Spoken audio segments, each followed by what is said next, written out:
Welcome to the Business of Sound.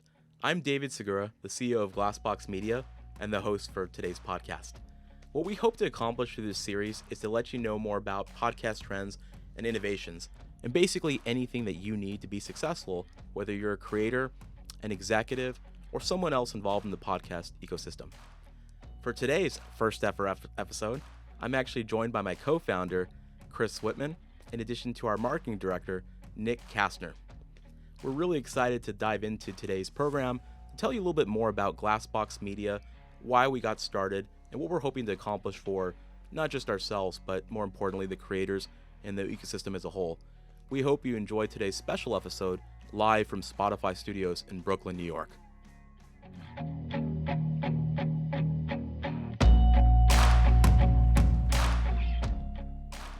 Amazing. So episode number 1, guys, we are going. So to start with, first off, I just want to give huge props to both of you two. This is one of the coolest things I've ever done in my career, recording a podcast at Spotify. That 12 months ago, I was only dreaming of this. So thank you so much for the opportunity. And in doing so, I think that kind of segues into like kind of what Glassbox is, and this show is, presented by Glassbox Media. So to go through my, quick high-level assessment, Glassbox Media, podcast holding company with long-term exclusive relationships with podcasts. So the value proposition is very similar to a music label. And then when the creator is open to it, we do take we do buy a stake of IP investments. And then in doing so, our relationships involve monetization, which is Chris's department as chief revenue officer. So ad sales, subscriptions, whatnot. Second is audience growth. So growing the number of downloads and listeners for each one of our shows. And then third is adaptation opportunities. So turning a podcast into a book, television, movie show, what have you. So David, as CEO, how is that? How is that high level rundown of Glassbox? I think it's great. It gives people exactly what they need to know. Those are the core takeaways. Glassbox, you two as the co-founders, it started about 2 years ago. That's correct? Yeah, that's about right. I mean, pen to paper June 2020, but really didn't hit the ground running until January 2021. Okay. Right. Yeah, and June 2020, that a remarkable time for everyone. So this being bred out of the pandemic, how did the idea come together? Yeah, it's a simple story of the band getting back together, so to speak. I've known Chris for a long time now. We used to work together in my previous company, Giant Media, and that was kind of like a native video exchange that worked with a lot of amazing brands, including Dollar Shave Club, L'Oreal, Johnson & Johnson, and many more. And after working really closely with Chris and scaling that, we eventually sold it. And, that skips a lot of detail here, but eventually we came together. Even though it's a little weird, I guess, to start a company in the pandemic, we did. And we have an awesome combination of folks that used to work with us and a lot of amazing new folks, including yourself. Yes, yeah. Well, thank you. To go back to Giant Media for a second, so native video exchange, so helping videos garner more impressions online. Yeah. Yeah. And then the Dollar Shave Club, was there anything? I remember that. I think the first time Dollar Shave Club hit my radar was that viral video. Yeah. Was Giant involved in that? We Not at all? were on the ground floor, and the backstory there is that the founder and CEO of Dollar Shave Club is Mike Dubin, and it's a friend of mine, but especially a friend of Jackie Mayer, who is not only an executive at Giant, but now an executive Glassbox. And I'll be candid, that would have gone viral with or without us. They didn't really need our help. But you know how things are. You want to do best practices, make sure you got a solid foundation. So Mike came to us and basically said we had an opportunity, in his words, to work on something that he thought would be truly groundbreaking. While that was a little bit much as a pitch, he was right.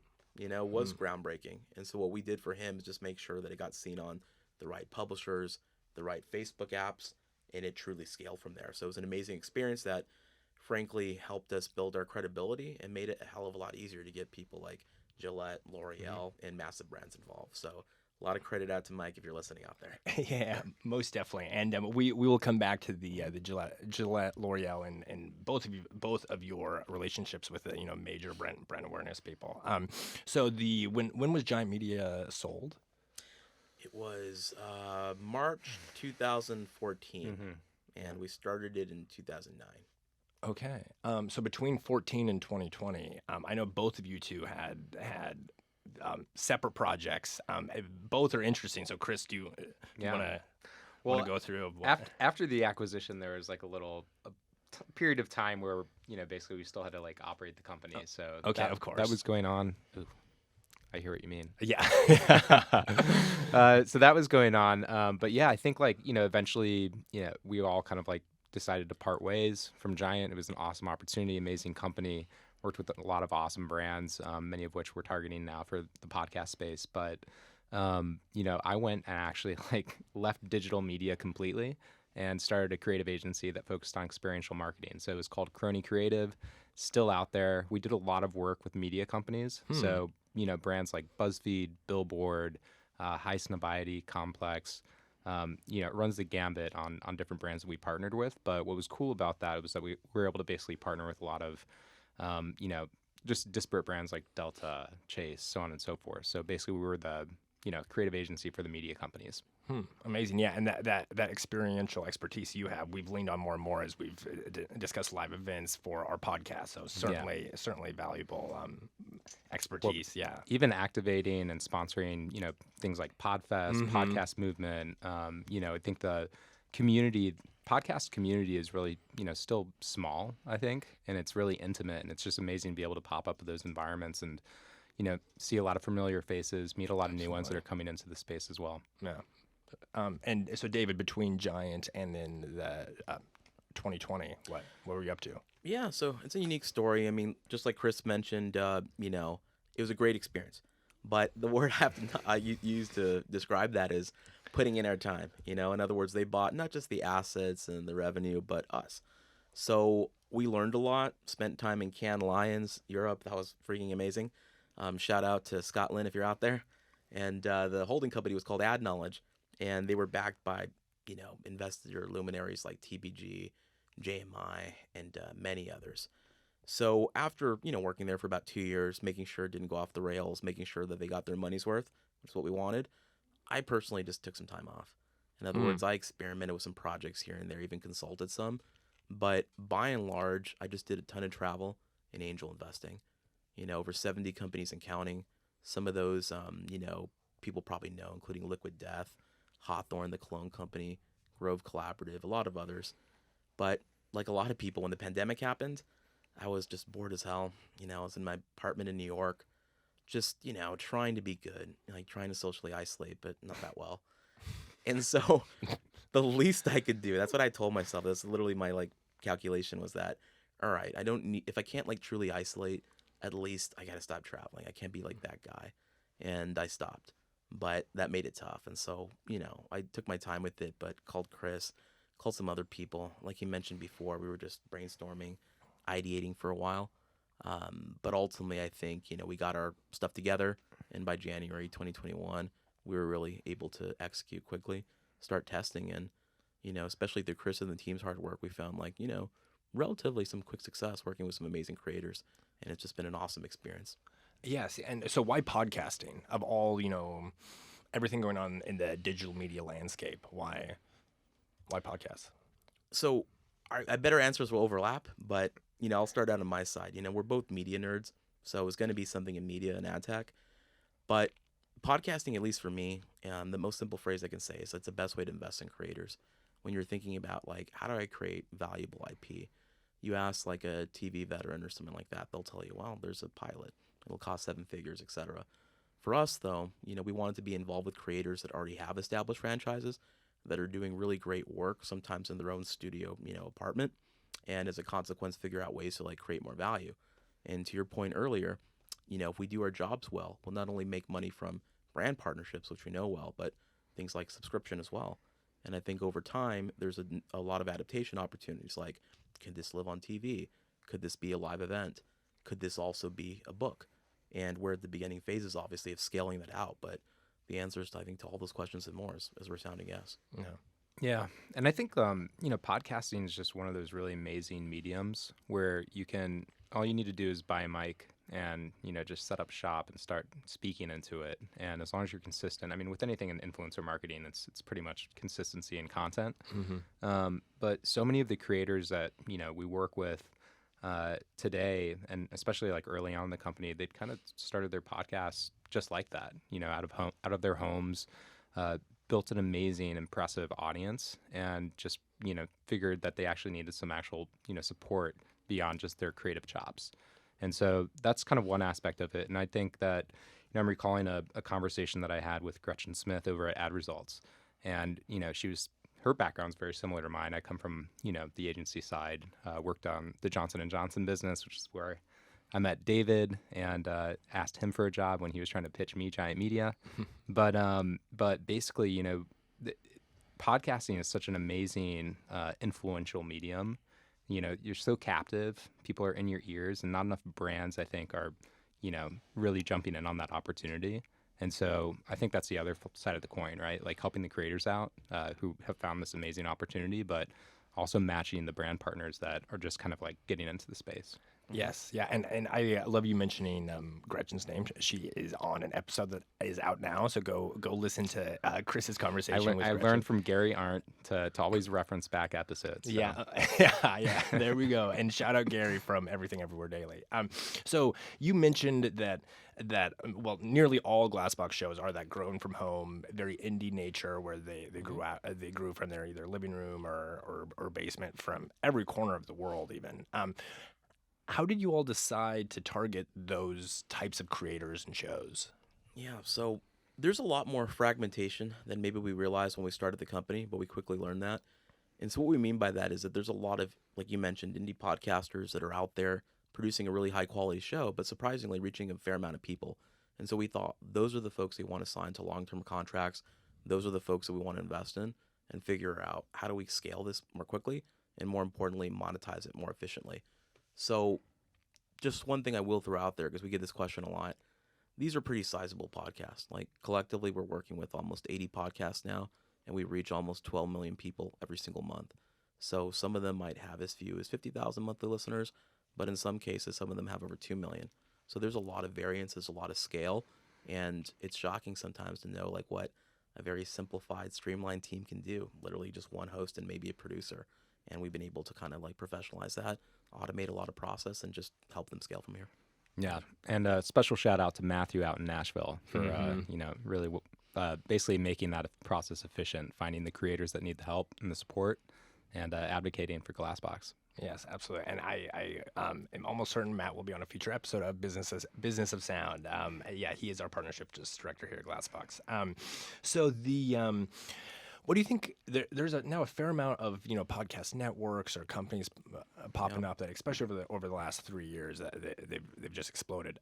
What do you think separates Glassbox from some of those other companies? It's a great question. And so just to be candid, taking a step back, Giant Media grew and was successful, but it was bootstrapped. I think in some ways that's great, but there's consequences for that too. You have to grow a little bit more slowly, more deliberately, and maybe not take as many chances as you otherwise would.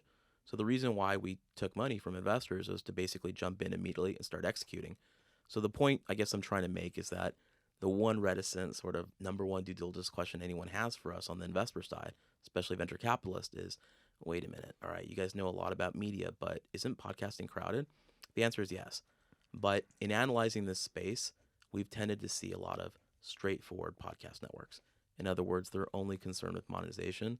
No disrespect intended, but very transactional. In other words, it's very arm's length relationship with the hosts, and candidly, it comes and goes, and there's a lot of competition for that. Then we also notice that there's a lot of amazing companies that we have profound respect for. You work with some of them, people like Malcolm Gladwell's Pushkin Media, companies that basically develop content from the ground up. We love it, but like a lot of industry insiders can tell you, it's hella hard to grow a podcast from scratch. It's possible. And it's lucrative, but the reality is that it's difficult.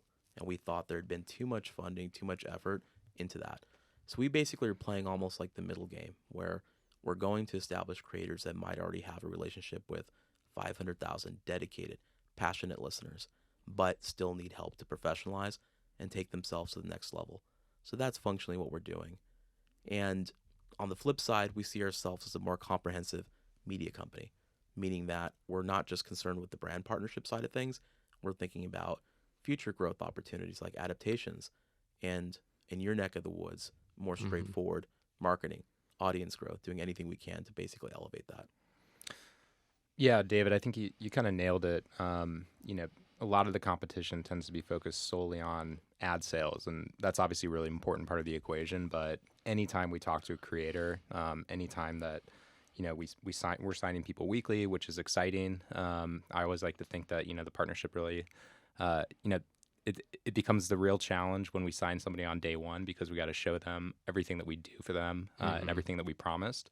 But that more comprehensive partnership tends to be the feedback that we constantly get, over and over from the creators that we're signing. And Nick, you and your team, you're a big part of that as well. Yeah. Yes. Well, thank you. Yeah, and it's been crazy. Even so, I joined last October, and it's been crazy to see the show growth on some of our core staples of Glassbox. Crawl Space is multiple times larger than when I signed or when I joined just eight months ago. That it's been it's been remarkable, the systems and processes that are in place on the marketing and marketing front well before I joined the team.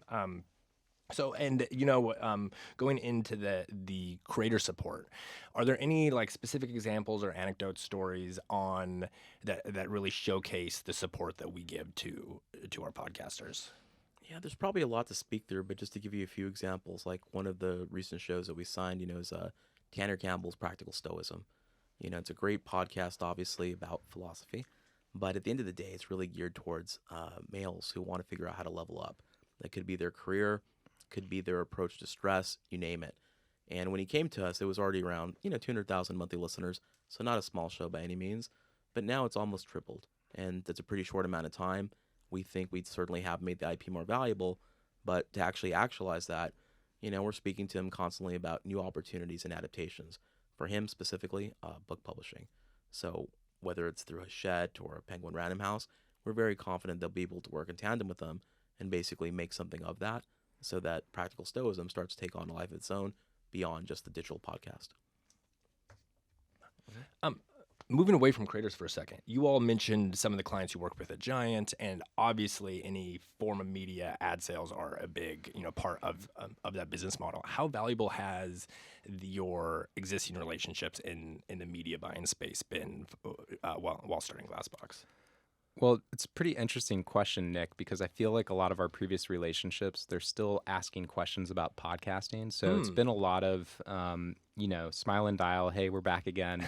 Remember us from Giant, but have you heard about podcast? And a lot of the feedback that we get tends to be around brand safety, curating the right content. And I think we've been able to help a lot of great brands like Heineken, Hyundai recently, and we're approaching a lot more brands like Johnson & Johnson and Kraft with just essentially curated media plans that feel brand safe, hit their core target audiences effectively, and, are able to basically usher them into the space, and they, feel safe around that. When I think about kind of like the bedrock of advertising and podcasting, which is direct response performance brands like the Better Helps of the world, the Athletic Greens, which are great clients of ours, Butcher Box, a lot of the feedback that we get from those brands tends to be around, they're testing tons of podcasts. Actually, I was telling Jackie, our SVP of operations, today, I was like, I'm super impressed by how two people seem to be running point on basically testing 1,000+ podcasts on an ongoing basis, checking the performance, optimizing, slashing, adding on, doubling down, etc. But the feedback that we get from those team members tends to be focused on, just being transparent. If something's not working, let's have an open, honest conversation around it. Let's figure out how we can optimize. So Jackie and her team, they're basically running point over at Glassbox to make sure that we're kind of constantly staying in touch with the brand partners on that side of things. And then also, I heard this comment also again from Gretchen yesterday when we did that recording, but she basically said, I'm so glad to hear that you actually get on the calls with the brands to have the conversation around how you should be positioning the ad read. And for us, we just kind of like David and I look at that and we're like, that's table stakes. The whole goal of taking a test to, an upfront with the brand, that's like the spirit of the entire thing. So to be able to jump on those calls and make sure that we're, basically servicing the brands the way that they want to be serviced, that's great. Yeah. Just to add to that, I think we have a very clear idea of like who we are and what we bring to the industry. So we're really, like Chris said, excited to be working with Athletic Greens and BetterHelp. They're amazing clients. But the reality is we also expect to help transition not just former giant media clients, but those massive brand awareness companies. So to our surprise, and you always learn something when you build a company, former clients like Heineken and Hyundai, they weren't in this space before. And it's not like they're not fans of podcasting. Of course they are. But they had a lot of concerns or even questions about transparency, third-party tracking, basically the meat and potatoes of media and what they expect from video and social media, for example. So what we really feel we see ourselves doing is evangelizing the value of podcasting to a whole class of advertisers that surprisingly haven't really invested quite yet. And we're very confident in our ability to do that. And we're well on our way to doing that as well. So it's an exciting time right now, but I think that's part of the reason that we're at the forefront on the brand side of things. Yes, and on those, the brands interested in the space but that have yet to take a buy. Chris mentioned brand safety coming up. Is that the most common question, or is there another question or topic that comes up more frequently than brand safety? It tends to be really that. I think that a lot of the buyers that are looking for scale, a lot of those big brand awareness buyers, they want to test a lot of different types of podcasts, but, they also are resource constrained, right? So like they've got teams that need to sift through thousands of podcasts. And so the conversations that we're having with them is we can kind of cut that work out for you. We can offer you a basket of podcasts that, are really effective in reaching your target audience, that are brand safe because we've vetted them, and that's resonating like much more. I mean, we thought it would resonate, but it's actually hitting hard. Yeah, so kind of break that down, like, for example, we're here in Brooklyn at the Spotify studios. They're just an amazing partner, and I think a true trailblazer in this whole industry. Absolutely. Everyone owes them a debt of gratitude. But the one comment I will make is that these big brands, what they mean by brand safety is not that there's something bad happening in podcasting. What they're simply saying is that they want it curated because it's hard sometimes to activate 1,000 podcasts if they don't have a team or a capability of analyzing like what the brand thinks would be safe. As an example, there's a huge range there. Diageo is more conservative than other liquor companies. J&J might be more conservative or less conservative than other conglomerates. And so the value that Glassbox brings to the table is that we're curating our portfolio of podcasts. We know they're premium. We know they're brand safe. That's why we sign them. And we're basically enabling you to cherry pick what will go on this media plan and importantly, what won't. So it's not a run a network approach. It's very contextual. And whether you buy that through a host read type activation or programmatic, you're going to get that orientation every time with Glassbox. So I think increasingly that's going to be the way to go. Amazing. So this show we will continue to talk about news, trends, shifts in the market, all of that. Where do you see the future of the podcast industry evolving over the next few years? Content and curation, I think, are going to be big themes. We're starting to hear that a lot more. So people want to figure out not just how to invest in podcasting, but on the right types of content. So while it is a little self-serving, I'm going to admit to that, I do think like we're moving in a direction where that really matters.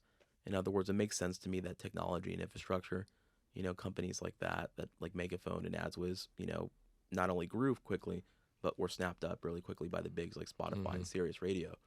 And now that that's been established, people are trying to figure out different ways to invest in content. And in a lot of ways, that's what we're doing. We're a content company too. It's just that we made a decision we're better off working with talented, passionate creators versus trying to do it from scratch and betting that our taste is better than everybody else's. Yeah, I think globalization is also a big trend. Podcasts are just getting more and more popular all around the world. Erica, our co-producer, has the third most popular true crime podcast in Brazil. And I'm going to botch the name, so I'll let Nick say it. I'm also like a Midwest boy at heart, so I would botch any but Casos Reyes? Yeah. Yes, heck nice. yes, Nailed Erica it. signed it off. Yeah. Nailed it. And I have this as a note for later. She's also nominated for one of the top podcasts in Brazil. We will put the link in the show notes, so everyone listening should vote for Erica's podcast. Yes. Yeah. Carry on though. Yeah, that was a good shout out. Yeah, well deserved. Yeah. That was good. Back to globalization. I think about shows like Tanner Campbell's Practical Stoicism. I think about Everything Everywhere Daily, Gary Arndt's show that was also shouted out earlier on the show. These topics that these guys cover are, for all audiences. It doesn't have to be English speaking. So as, AI continues to develop, are there ways that we can actually, have an Espanol version of a show to reach broader audiences, Japanese version, I think democratizing the audio in those formats, I think will be an exciting opportunity in the future. And then also video. Video is a huge opportunity right now too. A lot of the buyers are getting really excited about simulcast shows. So not just audio, but video. And I think about, back when I was a buyer on the Johnson & Johnson account at J3, I remember just being super amped up about Spotify, but the YouTube rep came in and was like, we're #1 in music. And I was just like, how is that even possible? Spotify exists. But, lo and behold, millennials were building playlists of music videos and listening to them on YouTube. So it makes total sense to me, when somebody's like, one of our creators is like, should I have should I be on YouTube? And the answer is resoundingly absolutely yes, because certain people want to consume content in different ways. And it doesn't mean your content's not good. So I think finding ways to streamline that process, whether that's through AI or just, hard-nosed production, just getting into video the hard way, I think that's going to be exciting too. Yes, yeah, and you mentioned the YouTube music video playlist. Chris, in a previous life, was a VJ in college. I was. Yeah, if I'm okay to bring that up, but yes, yeah. Talk about experiential going way back from VJ. So to kind of close out here, what are some podcasts you're optimistic for within Glassbox, and then what other shows do you listen to outside of work? I'll start by saying that I'm very optimistic about all of them. Of course. I want to be diplomatic, but, we recently had the opportunity to sit down with one of our creators, Jerry Colbert, and, he's one of the founders of Atomic Entertainment, and they have a lot of amazing hit shows, but, I love everything that they're doing, including Sound Smart.